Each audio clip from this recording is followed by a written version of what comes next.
Yo, what's up guys, Ghost here, and today I have some new Battlefield Portal information for you. It's been a good while since we heard anything about Portal. The announcement came along, we got a good deal of information then, but it seems like the DICE and EA marketing machine is predominantly focused on pushing their all-out warfare game mode, their Battlefield moments, and things of that nature, and it's left everybody wondering what's going on with Ripple Effect Studios, aka DICE LA, and Battlefield Portal. I know a lot of you out there, including myself, hold a lot of hype for Battlefield Portal, and for some it may indeed be the single facet of Battlefield 2042 as a package that excites you the most. So if you're anything like me, you've probably already dreamed up what sorts of game modes you're going to create, and luckily for us, data miner Temporal has found a bunch of the Portal server settings that will be available.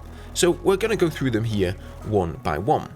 So first off, you give your server a name, a description, and you can even put in a welcome message that will presumably display in the in-game chat when somebody joins your server, just like in Battlefield 4 for example. And then of course you can toggle crossplay on or off. So next we have ally identification, which controls whether allies are visibly marked as allies in-game. Now I know what you might be thinking, you can't tell allies from enemies in 2042 anyway, but I digress. We have the option to toggle the traversal sprint on or off, so as Temporal puts it, the sprint where you double tap shift, hold your gun a little higher and run faster. If you don't like that, you'll be able to turn it off in your game mode. The Soldier Plus menu can also be turned off if you prefer to have things like in the good old days. Friendly fire can be turned on or off, and then this is an interesting one, Squad Spawn Type.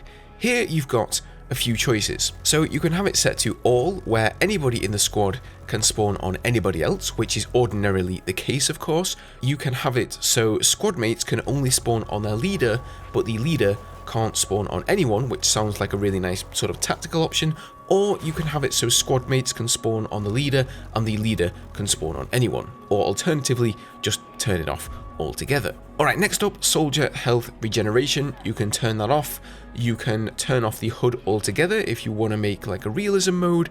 You can turn off the minimap and the full map if you like hardcore modes.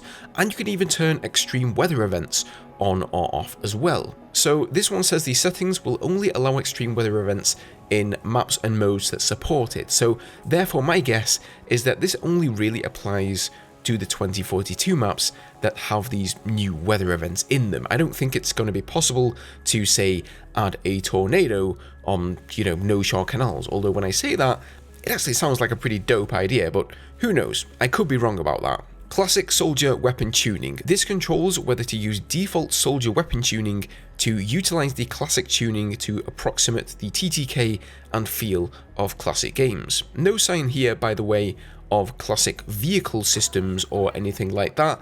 That isn't to say it won't be in the game, but I know a lot of people have been wondering about this, will I be able to implement the old 313 systems for the jets? And well, I wouldn't count on it. Moving on, we have man down type, or type, I guess that was a typo. So this determines the behavior when a soldier is downed. So you can set it so you can crawl, which is interesting, kind of like a battle royale type of down. Downed, I assume, is the default state where you have to wait for a revive, and then instant death will of course mean you cannot be revived at all.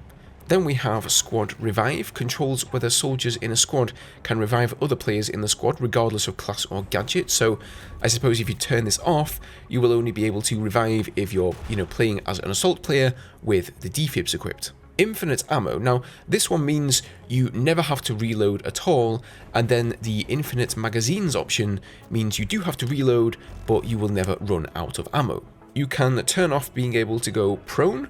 You can turn off aiming down sights. Now this is a big one, ping behavior. So you've got three options here.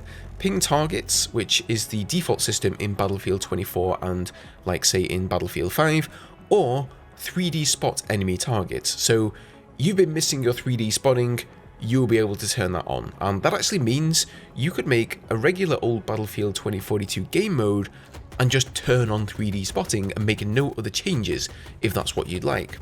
Alternatively, you can disable the feature altogether, again for a more hardcore experience perhaps. Next, we have global damage multiplier. So this is set at a default value of 1.0. Anything less than that will reduce damage from all sources, and anything more will adversely increase it. Auto reload on empty mag, you can turn that on or off. Early reload, this one's kind of interesting. If you set this to off, you can't reload your weapon until you've fired every round in the magazine.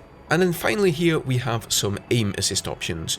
You can turn off both aim assist magnetism and aim assist snap to target. So if you want to have a crossplay server, let's say on console, without aim assist and a slightly more hardcore experience, you will be able to do that. Now this is likely just a handful of options that will be available to us, and as we have already learned, there will be a full logic editor to allow us to manipulate game modes even further if you know how. So I can't wait until people get their hands on that and we can see what's possible.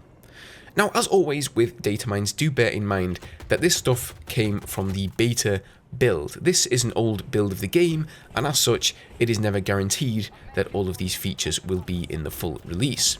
Now, last week we learnt about the 5 remaining specialists, and the week before that we heard about Hazard Zone, so there could be some official Portal information coming this week or the next. DICE have been rolling out the announcements left and right since the beta, so I have a feeling they're going to keep that going until the game releases, in order to build hype and hold people's attention. If they do, I will of course be covering it here on the channel, so if you're into that kind of thing, then perhaps consider subscribing.